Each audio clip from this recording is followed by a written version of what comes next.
13 folks on with us now, and we've got us on Facebook Live. And what we're doing this evening is the Community Foundation collaboration. That's who we are. We've had Dr. Russell James step in to have a conversation with us at a really high level about charitable real estate and just the whole concept. You know, it's been around for 100 years, but it's been very underutilized and undertapped. He and I met a couple of years ago because of this interesting conversation. He ended up writing the foreword for our book, Real Estate is Hot, Fundraising is Not.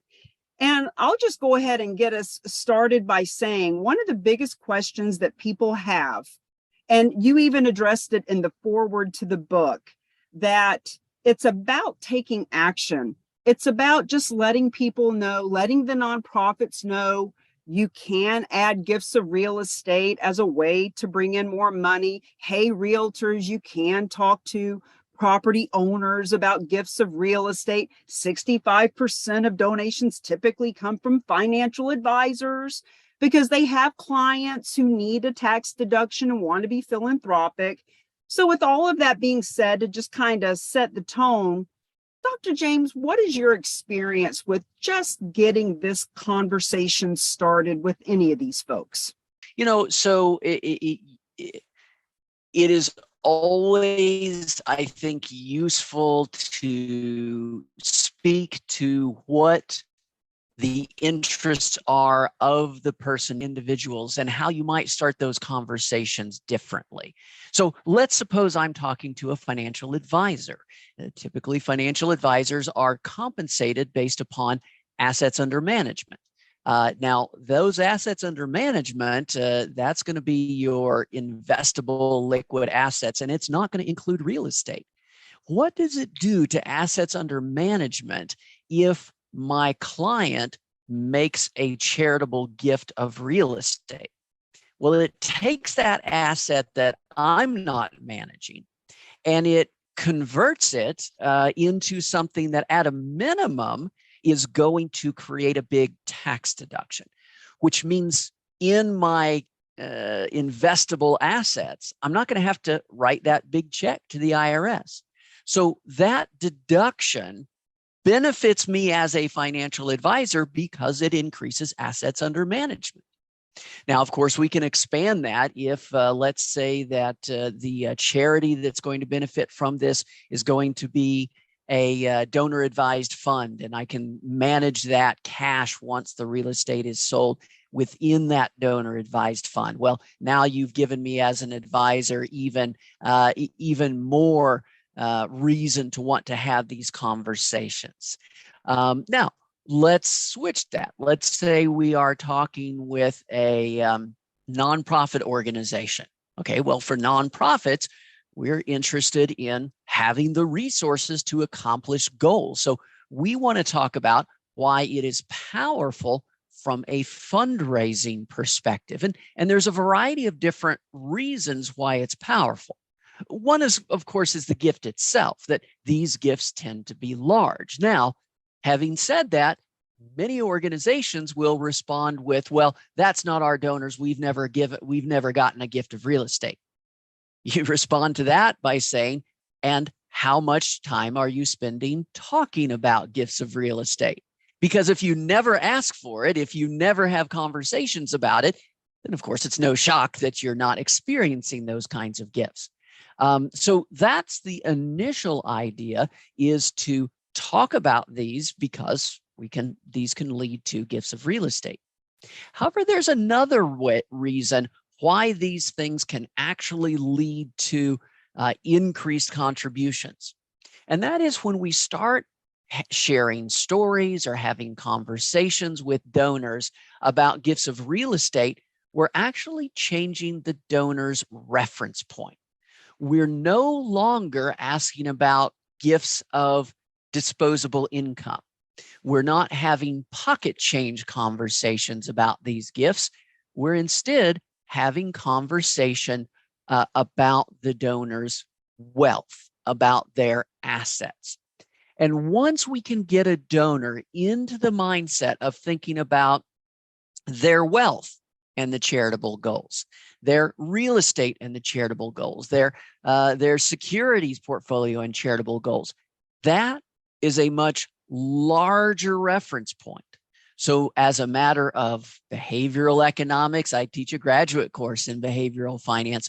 We're now using that larger reference point, which makes the much larger gifts seem appropriate, seem reasonable. And one of the things that we see in the national data is if we look at the 5-year growth rates of nonprofit organizations, that those organizations that consistently include gifts of assets, real estate and securities, in their contributions, those organizations actually grow their fundraising over a 5-year period at a rate that is 5 times the rate of cash-only fundraising organizations. And again, a lot of that comes back to that psychology issue. It comes back to that issue of mental accounting, that I'm beginning to see my wealth as donation relevant, rather than thinking of my giving as something that comes from my pocket change, my disposable income. So for nonprofits, that is a great way to start the conversation. Now, for donors, how do we start that conversation? We can start that conversation by describing, of course, benefits. That do you know that if you decide to give appreciated assets rather than cash, you get a double tax benefit. You get a deduction of the same size as long as you've held that asset for more than a year that you would get with cash, but you also get to avoid paying those capital gains taxes. And that's a benefit you can take advantage of even if you're not itemizing. Now, a lot of people don't itemize on their taxes anymore, but avoiding paying those capital gains tax on that real estate sale, that is something that they can still get a tax advantage of. They can avoid the entire thing if they make a direct gift. They can avoid part of that if they make a bargain sale gift. So we can begin by talking about the advantages. And the best way to talk about those advantages is to just share a story of someone else who has made a gift of real estate. That just you're sharing a story about an example.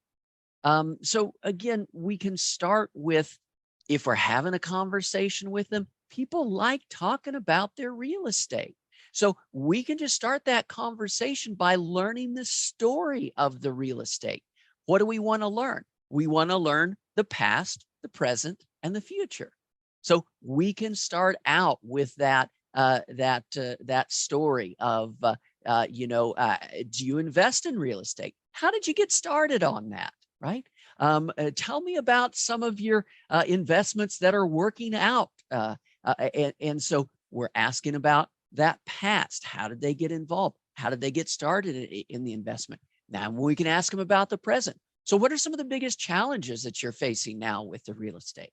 Maybe the management's a hassle. Maybe it's whatever the case might be. And then from a nonprofit perspective, the most powerful part of that conversation is to ask them about their future. So what are your future plans for that real estate? Any thoughts on what you might do with that? Thinking about selling that. Have you ever considered making gifts with assets instead of cash?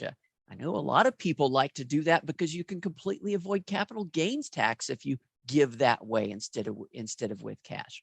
So we can begin with this kind of open-ended conversation. Tell me about how you got started. Tell me about what's going on now, to get to the punchline, which is to tell me about the future.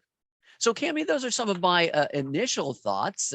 I'll bounce it back to you and see if you want me to answer some of the questions or talk about something else. Well, and to expand upon the story aspect, we have 14 case studies. I'll share the link in just a moment where any of you can go watch the case studies and learn actual stories of people who donated, why they donated, what they donated, what nonprofit received it, how much money. One of our favorite stories is around the Berkeley Humane Society. and how they got a gift of real estate. They got $400,000 through our friends at Realty Gift Fund. And when they found out about it, they said, holy cow, we didn't even know that that was possible. So they simply let their donors know, hey, we just got all this money from real estate. If you have any real estate, let us know. And they got a second donation. So this one nonprofit got a little over $1 million from 2 donations in a 6-month period, just by informing and educating people. And I'm happy to have you expand on that. So the people that are making these gifts, they are a special group of people that are statistically highly responsive to tax benefits.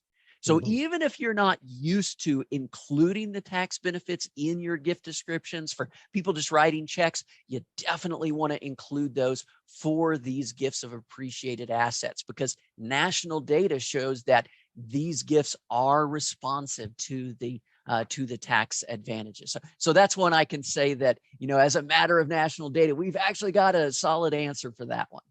Awesome. Thank you. Thanks, Rob. We talk about charitable leverage and how, when you're donating real estate, that piece of property actually, in a lot of cases, goes up by about 29% in value because of all the tax advantages. Can you speak on that, on what is normally known as charitable leverage? So I think the idea is we start with a donor who is supporting an organization, and we want to have a conversation that starts with, have you ever thought about giving something other than cash? Well, the reason I ask is this, there's other donors in similar situations to yours, and they like to give appreciated assets rather than cash. Now, the reason they do that is because you get a double tax benefit if you give that way. It's a smarter way to give. So let me give you an example. Suppose you have a piece of real estate. Okay, you see what I'm doing here now. Now I'm going to get into an example. Now, one of the things that's important is you want that example to be like the person you're talking to. So let's say you're talking to somebody who is at a nonprofit organization. You want to give an example of another nonprofit organization and how they benefited. Let's say you're talking to a donor. You want to share a story about another donor and what that donor was able to do. So that can be the exact same transaction, but we're going to tell the story about the person who is like the person you were talking to. Or if we're talking to a financial advisor, we're going to tell that same story, but we're going to tell it from the perspective of the financial advisor, that this person took that asset, they were able to give that way, create this double tax benefit, which dramatically increased the assets, the wealth that they had available to invest in their retirement plan and these other liquid kinds of assets under management vehicles. So again, it's one transaction, but if we're talking to a nonprofit, we're going to share the story of the other nonprofit. If we're talking to the donor, we're going to share the story of the other donor. If we're talking to the financial advisor, we're going to share the impact of that transaction on their assets under management financial assets. So it's always sharing story about people like you in these scenarios. You've also mentioned that when someone donates real estate, they are statistically likely to donate a second piece in that same year. And I've also heard it said that the psychological change when they actually donate real estate, they also start donating more cash than they used to. Can you speak on that? Yeah, absolutely. We do see that in the behavior. And again, it comes back to what I was mentioning earlier. The very first time that you get a gift from the donor's wealth, not from their disposable income, but from their wealth, that single event can be transformational for that donor. Because for most people, even charitable people, they will always think of giving as something that comes from disposable income. How much do I have this week? Do I have some extra this month? Well, let's make something charitable. And that's fine. But that's not where the really big gifts that actually move the needle for nonprofit organizations come from. They don't come from disposable income decisions. They come from someone with wealth, which wealth is not held in cash. It's held in non-cash assets. It's held in real estate and stocks and bonds, and oftentimes corporations that are not publicly traded, business interests, all of these sorts of challenging things. Whenever we get that flavor of a gift, it can be transformational for the donor, because now they start to think of their wealth as something they can make a philanthropic impact with. That the philanthropy decision is no longer just a pocket change decision. So that gift of real estate is not powerful only because it's going to be massive, because that's just the size of those assets, but because it's training the donor to think of their wealth in a certain way. And frankly, the first time you get a donor to realize that capital gains taxes are completely optional, what are they going to think about the next time they're facing a scenario where they're going to hit some capital gains tax? Oh, wait a second. I did something before where I didn't have to pay those things. There's something charitable about that, right? So we're training the donor to understand this is powerful. This is a smarter way to give. So I know a lot of nonprofits can look at something like real estate and say, oh, just write us the check. This seems like a hassle and all of that. And I'm over here saying, no.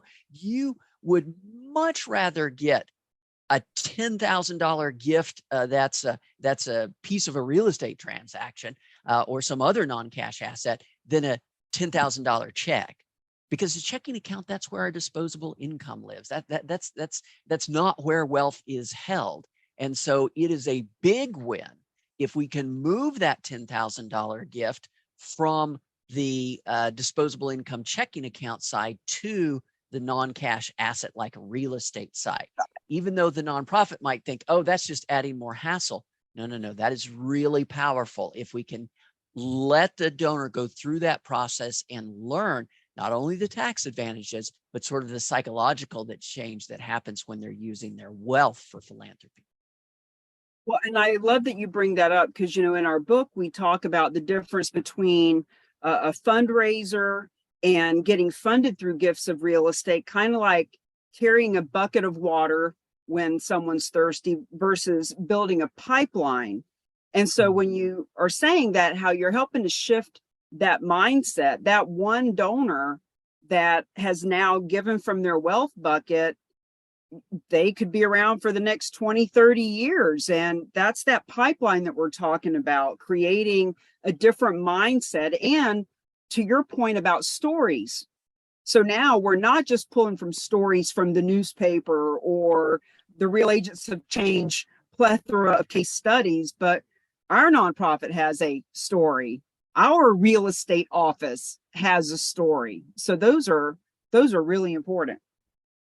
Cami, one of the things it does is this changes the relationship of the fundraiser to the donor, because the tendency is you don't want to get into this space where you're just always asking, need, asking. Instead, you'd like to get into the space of bringing some good ideas, get into the space of being that advisor in the sense of sharing stories of what other people like the donor have done before. Because what that does is it puts you in a place where you can become that philanthropic advisor.